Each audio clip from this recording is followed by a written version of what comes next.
Sir ఇప్పుడు వరకు 400 పైచిలకు పాటలు రాశారు. చికిరి చికిరి కాకుండా అంతకుముందు చాలా పాటలు రాశారు. బాలాజీ గారు తెలియకపోవచ్చు, చికిరి చికిరితో నెక్స్ట్ లెవెల్ ఉంటారు. సార్ మీరు రాసినట్లు ఎంసీఏ కానీ, నాని నాని ఏమండోయ్ నాని గారు అది కానీ, తర్వాత ఆర్యా 2లో సాంగ్స్ కానీ ఒక్కసారి హమ్ చేయండి సార్. అప్పుడు ఆ సుకుమార్ గారితో మీకున్న బాండింగ్ అది. ఆ పాట ఫస్ట్ నాకు విజిటింగ్ కార్డ్ అది. ఆ పాటకి అడ్రస్ నాకు ఆ పాట అడ్రస్ ఫస్ట్ విజిటింగ్ కార్డ్ అది. కాబట్టి ఉప్పెనంత ఈ ప్రేమకి గుప్పెడంత గుండె ఏమిటో చెప్పలేని ఈ హాయికి భాషే ఎందుకు తీయనైన ఈ బాధకి ఉప్పు నీరు కంట దేనికో రెండు అక్షరాల ప్రేమకి అది ఆ పాట. ఏంటి సార్ సుకుమార్ గారి రియాక్షన్ ఏంటి ఆ పాట? ఆ పాట ఫస్ట్ వెర్షనే ఓకే అయింది. ఇది అది పెద్ద మెయిన్.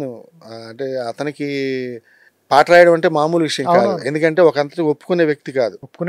ఆయన కూడా చదువుకునే వ్యక్తి, సాహిత్యం తెలిసింది, సాహిత్యం తెలుసు, అన్ని తెలుసు. అందుకేంటంటే ఫస్ట్ వెర్షనే వాళ్ళ డైరెక్షన్ డిపార్ట్మెంట్ అందరూ అసలు ఫస్ట్ పాట చూపించగానే నచ్చింది మొట్టమొదటి మీదే పాట అండి. ఫస్ట్ నేను ఏ వెర్షన్ రాసిన దాంట్లో చరణాలు 2 ఏవైతే ఉన్నాయో ఇప్పుడు ఉన్నవి కూడా అవే. దాంట్లో కరెక్షన్ పల్లవే చాలా రోజులు రాశాను. అది పల్లవే ఒక 3 నెలలు రాసుంటా. అలాగా వచ్చిన పాట. ఏమంటారు సార్ సుకుమార్ గారి రియాక్షన్? ఆయన ఫస్ట్ చెప్పిన డైలాగ్ ఏంటంటే, లేచి నించొని మీరు ఇంత బాగా రాస్తారంటే ఇన్ని నెలలు తిప్పించేవాడిని కాదు మిమ్మల్ని అన్నాడు. నిజం చెప్పేశాడు అన్నమాట. ఇన్ని నెలలు అంటే 2.5 ఏళ్ళు తిరిగాను ఆయన పాట కోసం, ఆయన కోసం. అప్పట్లో 2008, 2009 అంతా నేను వచ్చిన స్టార్టింగ్లోనే నాకు ఈ పాట పడింది అనమాట. First song. తర్వాత ఏం రాశారు ఆయనకి? తర్వాత మళ్ళీ ఏవో రాశాను కానీ అవన్నీ వర్కౌట్ అవ్వలేదు. అంటే వాళ్ళకి వాళ్ళ కొందరికి సింక్ అవుతారు కొందరు రైటర్స్. అలాగా ఆయన పాటలన్నీ అలా వెళ్ళినవే. నాకు తెలిసి రామ్ చరణ్ గారు నెక్స్ట్ సినిమాకి సుకుమార్ గారు సినిమాకి కంపల్సరీ రాస్తారు. మీరు చూడాలి, పక్కా వస్తుంది. ఎందుకంటే మీరు ఇక్కడి నుంచి ఆడే లీగు నెక్స్ట్ లెవెల్ ఉంటుంది. అవును అనిపిస్తుంది, ఎందుకంటే ఆ రేంజ్ లో ఉంది కాబట్టి. తర్వాత ఏముండో నాని గారు, అది ఎంసీఏ అండి. మన వేణు శ్రీరామ్ గారు డైరెక్టర్. అటు చిన్న నేపథ్యం అంటే నేను, దిల్ రాజు గారు, దేవిశ్రీ ప్రసాద్ గారు చెన్నైలో దేవిశ్రీ గారి స్టూడియోలో కూర్చున్నప్పుడు సినిమాలో ఉదయం ఉంటుంది, ఏముండో ఈ నాన్నగారు చెప్పండి చిన్ని గారు అని ఒక చిన్న బిట్ ఉంటుంది. ఆ 2 పదాల మీద ఏమైనా పాట వస్తుందని దిల్ రాజు గారు అన్నారు. దిల్ రాజు గారు అన్నారు. అంటే ఏముండో ఈ నాన్నగారు చెప్పండో ఈ చిన్ని గారు అని చెప్పేసి దేవిశ్రీ అన్నారు. సరే పాట అయిపోయింది, నేను వస్తాను చెప్పి ఆయన వెళ్ళిపోయారు రాజుగారు. ఆ వెంటనే పల్లవి ఏం చేశారు దేవి గారు, నేను ఆ రోజే పల్లవి ఓకే చేశాను. ఆ 2వ రోజు చరణాలు, 2 రోజుల్లో పాట కంప్లీట్ అయింది. మళ్ళీ హైదరాబాద్ వచ్చేసాను అనమాట. ఉంగరాల జుట్టుతోనే ఊపిరంతా ఆపినావే చిన్ని, మై డియర్ చిన్ని, రంగురాళ్ళ కళ్ళతోనే కొంచెం లిరిక్ అన్నది కొద్దిగా తిప్పినావే నాని, 2 జళ్ళ రిబ్బన్తో గుండెకాయ కోసినవే, 2-3 పోజులెట్టి తెల్లార్లు కల్లోకి వస్తుంటావే, అట్టగాను అంటే ఇట్టగా నా ఒళ్ళు గిట్టారులా మోగిందే, ఏముండోయ్ నానిగారు చెప్పండు ఈ చిన్ని గారు. సూపర్. డిఎస్పీతో ఎలా ఉంటుంది? ఆయనతో వర్క్ ఆయన చాలా ఆయన కూల్ గా ఉంటారు, ఎప్పుడు చాలా యాక్టివ్ గా ఉంటారు. అక్కడ అంటే చాలా హైపర్ యాక్టివ్. ఆయన అక్కడ డాన్స్ చేస్తూ ట్యూన్ చేస్తారు. అంటే అవతల వాళ్ళకి కూడా ఇప్పుడే లిరిక్ రాయాలి అని చెప్పి ఒక మూడ్ వస్తుంది అన్నమాట. అంటే చాలా యాక్టివ్ పర్సన్ ఆయన. అబ్బో ఆయన ఎనర్జీ కష్టం చేయడం కష్టం. అమ్మో చాలా కష్టం. కానీ పాట రాసిన తర్వాత ఎప్రిషియేషన్ అంటే మామూలే, ఇది బాగుంది, ఇది బాగుంది, ఇది బాగుంది. ఎక్కువ యాంగ్జైటీ ఫీల్ అవ్వకపోయినా చాలా ఇది బాగుంది, ఇది బాగుంది, ఇది పెట్టేద్దాం అని ఇలా ఇది ఫిక్స్ అండి. రాజుగారు పాట ఓకే అయిపోయింది, మీరు వెళ్ళిపోండి, హోటల్కి వెళ్ళిపోండి అని అంటారు. అలా కూల్గా ఉంటుంది ఆయనతో. Super sir. మీకు బాగా పేరు వచ్చిన సిటీమార్ దువ్వాడ జగన్నాథ్. సిటీమార్ అన్నది అది కూడా దేవిశ్రీ ప్రసాద్ గారే. అది హరిశంకర్ గారు డైరెక్టర్, అల్లు అర్జున్ గారు హీరో. అది చూనే వచ్చింది. ఆయన చూను ఫస్ట్ వినిపించారు హరిశంకర్ గారు. అది అంటే చాలా 2వ రోజు రాసి ఇచ్చే పాట అది. ఇప్పుడు వచ్చింది సిటీమార్ అని ఆయన ఇచ్చిన చూను. ఓకే. సిటీమార్ అన్నది ఆయన ఇచ్చిందే, దేవిశ్రీ గారు, డిఎస్పీ దేవి గారు ఇచ్చింది. కాకపోతే నేనేంటంటే సిటీ మార్ ఉంది కాబట్టి ఎన్టీఆర్ ఏఎన్ఆర్ మెగా స్టార్ నిన్నే చూస్తే విజిలేస్తారు అని చెప్పా ఆయనతో. ఇది అదిరిపోయింది సర్జీ, అసలు బాలాజీ ఒక చెప్పాడు వినండి అని చెప్పి చెప్తే ఇది ఫిక్స్ అన్నారు. ఎన్టీఆర్ చెప్పింది ఎన్టీఆర్ ఏఎన్ఆర్ వాళ్ళు పెట్టింది నేను రాసిందే. ఆ తర్వాత సిటీ మార్ అని ఉన్నాయి కాబట్టి వాటిని కొంచెం జాగ్రత్తగా అలాంటి సౌండింగ్ వచ్చేటట్టు పాట అంతా రాశాను అనమాట. మంచి వ్యూస్ కదా దానికి, మంచి వ్యూస్ ఉన్నాయి దానికి. అంటే ఓవరాల్ అన్నీ చూస్తే నేను మొన్న లెక్క 650 మిలియన్ ఉంది అది. అంటే ఒకే వీడియోలో 385 మిలియన్ ఉంది. అంటే ఒక వీడియో తాలూకా ఇది ఒకటి వచ్చింది కదా, వీడియో అన్నది 385 మిలియన్. అంటే కంటిన్యూస్గా 2017 కదా రిలీజ్ అయింది. అది సమ్ 7 years 8 years 650 మిలియన్. అన్నీ లిరికల్ వీడియోలు, మామూలుగా అక్కడక్కడ బిట్లు మొక్కలు అవి వేసుకుంటే ఇంకా 1000 వరకు వెళ్తుంది. సరే F2 అన్నది కూడా మా దేవిశ్రీ గారే. F2 అన్నది దేవితో చేశారా వర్క్? ఆ దేవి గారితో అంటే ఎక్కువ కాదని ఒక 6-7 పాటలు చేస్తుంటా దేవి గారితో. అది ఆయన ఇచ్చిన దానికే అవార్డులు వచ్చాయి, రివార్డులు వచ్చాయి. ఓన్లీ దేవి గారు ఇచ్చిన దానికి. ఏది అవార్డు వచ్చింది? అవార్డు వచ్చింది ఇప్పుడు మిస్టర్ పర్ఫెక్ట్ పాట రాశా. అదే డోలు డోలు డోలు బాజే సంబరాలు షాదీ రోజే మంతనాలు పెత్తనాలు చేస్తూ పెద్దవాళ్ళు వేసే పెళ్లి పీటలే అని ఒక పాట ఉంటుంది. ప్రభాస్ హీరో, దేవిశ్రీ గారు మ్యూజిక్, దశరథ్ గారు డైరెక్టర్. అది నాకు అక్కినేని నాగేశ్వరరావు చేతుల మీదుగా నా అదృష్టం. అక్కినేని అవార్డు వచ్చింది ఆ సంవత్సరం. ఆ తర్వాత సంవత్సరం ఆయన జరిగిపోయారు.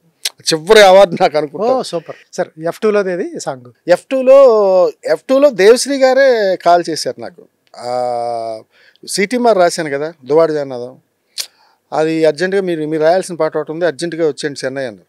అంటే అది ఆ పాట వాళ్ళు నలుగురు, వెంకటేష్, వరుణ్ తేజ్, ఈ నలుగురు కలిపి హీరోయిన్లు ఇద్దరు కలిపి పాడిన పాట. వాళ్ళు మందు తాగేస్తారు, తాగిన తర్వాత ఎలా ఉంటుంది అంటే ఆడవాళ్ళు కలిపి మందు తాగేస్తారంటే ఏం చెప్పారు సిచ్యువేషన్ బాగా. అనిల్ రావిపూడి గారు డైరెక్టర్, ఆయన ఏదో చెప్పారు, నలుగురు తాగుతూ పాడతారండి, మీ ఇష్టం ఏదో రాయండి సార్ అన్నారు. అంటే తాగిన తర్వాత ఏమవుద్ది, గిర్రా గిర్రా గిర్రా తిరుగుతాందే బుర్రా అని చెప్పి ఓపెన్ చేశా. అంటే అవును ఇది బాగుందండి అన్నారు. ఉర్రా ఉర్రా ఉర్రా ఊదేద్దామా బూరాను ఏదో అలా వస్తుంది పాట అంతా. నేను పల్లవి నా వరకు గుర్తుంది. ఆ పాట కూడా చాలా చాలా బాగుంది, సక్సెస్ కదా అది. అది కూడా 100 మిలియన్. అది కూడా అంటే ఆల్మోస్ట్ ఆల్ దేవి గారు రాసినవన్నీ 100 పైనే. ఆ తర్వాత బంగారు రాజు ఒకటి రాశాను 2020. బంగారాజులో అవును. తర్వాత అది నా కోసం మారావా నువ్వు లేక నన్నే మార్చేసావా నువ్వు కొత్తగా నాకేమయ్యిందో అనేదో సంథింగ్. నాకు ఆ ఓపెనింగ్ పల్లో మర్చిపోయాను. బట్ నా కోసం మారావను హుక్కులేనది, నన్నే మార్చేసావా నువ్వు అన్నది అని. అది ఏమన్నారు సార్ నాగార్జున గారు ఆ పాట? నాగార్జున గారికి కళ్యాణ్ కృష్ణ గాని నాగార్జున గారికి స్పెసిఫిక్గా నేను సోగ్గాడే చిన్న ఆయనలో పాట రాశా. నీ నవ్వే హాయిగా ఉంది ఈ ఊసే కొత్తగా ఉంది. ఆ పాట రాసినప్పుడు అప్రిషియేట్ చేశారు. దానికి సీక్వెల్గా వచ్చింది బంగారు రాజు. అందుకు ఈ వేదిక మీద ఈ పాట నన్ను షేక్ హ్యాండ్ ఇచ్చి చాలా బాగుంది బాలాజీ, ఆ పాట బాగుంది, ఈ పాట ఇంకా బాగుంది అని చెప్పి. ఈవెన్ నాగ చైతన్య గారు కూడా నన్ను పిలిచి అప్రిషియేట్ చేశారు. ఆయనతో అనుభవాలు. కళ్యాణ్ కృష్ణ ఎలా ఉంటుంది? కళ్యాణ్ కృష్ణ సూపర్ అండి, సూపర్ కూల్ ఆయన. Super cool. దాంట్లో రాశాం కాబట్టి దీంట్లో 2 పాటలు రాశా బంగారాజులో. మీకు దొరికిన వాళ్ళంతా కూలే చాలా. అంటే ఎందుకంటే నేను కూడా కూలే. సరే, చాలా మంది రెహమాన్ గారితో వర్క్ చేశారు, దేవిశ్రీ ప్రసాద్ వర్క్ చేశారు, తమన్తో చేశారా? తమన్ గారితో చేశా. తమరు అమర్ అక్బర్ అంతోని రవితేజ. తర్వాత ఇళయరాజా గారు చేశారు. ఏం చేశారు? ఇళయరాజా గారిది నారా రోహిత్ గారిది కథలో రాజకుమారి అని. అది దాంట్లో ఆయనకి అదొక అనుభూతి, ఆయనతో అనుభూతి. రాజా గారితో 6 days ఉన్నాను నేను. 6 days ఉన్నాను. అది కూడా ఒక జీవితంలో ఒక మర్చిపోలేని ఒక మైల్ స్టోన్. అది రాజా గారితో ఎలా ఉంటుంది? ఇళయరాజా గారితో? రాజా గారితో ఆయన ఒకసారి మనిషి ఇంటరాక్ట్ అయ్యి అతనికి నచ్చితే ఆయన చాలా కలిసిపోతారు మనిషితో. ఉదయాన్నే 7 గంటలకు వస్తారు, సాయంత్రం 7 గంటలకు వెళ్తారు. ఆ ఉదయాన్నే ఆయన టైమింగ్ అది స్టూడియోకి. ఆ ప్రసాద్ అని ఉండేది చెన్నైలో, ఇప్పుడు దాంట్లో లేరు, ఏదో సొంత ఇంటికి వెళ్ళిపోయినట్టున్నారు. ఉదయం 7 గంటలు రాగానే కవి గారు వచ్చారని అడుగుతారట రోజును, అంటే నా కోసం. నేను 8 గంటలకు వెళ్ళేవాడిని. ఇంకా ఆయనతోనే ఆ పాట 2 రోజులు అయితే ఆయనతో కూర్చొని సాహిత్యం గురించి మాట్లాడుకున్నాం ఒక 3 రోజులు. ఆయనకి అంత ఇంట్రెస్ట్ సాహిత్యం. ఇంకా ట్యూన్ అంటే చెప్పక్కర్లేదు, ప్రపంచాన్ని ద మాస్ట్రో. అవును, ఆయన ట్యూన్ల గురించి ఇంకా ఆయన మాట్లాడడానికి లేదు. అందుకే నాకు ఆ అనుభవం, అది కూడా అనుభూతి. ఎట్లా ఉండదు సార్ ఆయన ట్యూన్ చెప్పే విధానం కానీ? ట్యూన్ అంటే ఇంకంటే ఆయన కాకపోతే పర్టికులర్గా ట్యూన్ ఎక్కడ పోకూడదు, అక్షరాన్ని అక్కడ కూర్చోబెట్టాలి, కొన్ని ఉంటాయి రిస్ట్రిక్షన్స్, అది అలా యాజ్ టీజ్గా రాయాలి. దాంట్లో నా కథలు దానికి తానానా తానానా తానానా నానా ఓపెనింగ్ ట్యూన్ అది. తానానా నానా తానానా నానా. దానికి నేను నా కథలో యువరాణి వేరెవరు కాదు నేనే, నా ఎదనే మలుచుకున్న ఆ రాణి వాసంగానే, ఈ నేలే ఉయ్యాలై పాడుతోంది సరిగమలే, మేఘంలానే తేలి తిరుగుతున్న లోకాలే, మనసే రాసే చందమామ కథలే. అలాగా ఆ ట్యూన్ ఏదో అలా కూర్చోబెట్టా. సూపర్. సాక్షి టీవీ ప్రసారాలను నిలిపివేయడం చట్టరీత్యా నేరం. సాక్షి టీవీ ప్రసారాల కోసం మీ స్థానిక కేబుల్ ఆపరేటర్ని వెంటనే సంప్రదించండి. DTHలో ఇంటర్నెట్లో కూడా సాక్షి టీవీ ప్రసారాలను వీక్షించవచ్చు.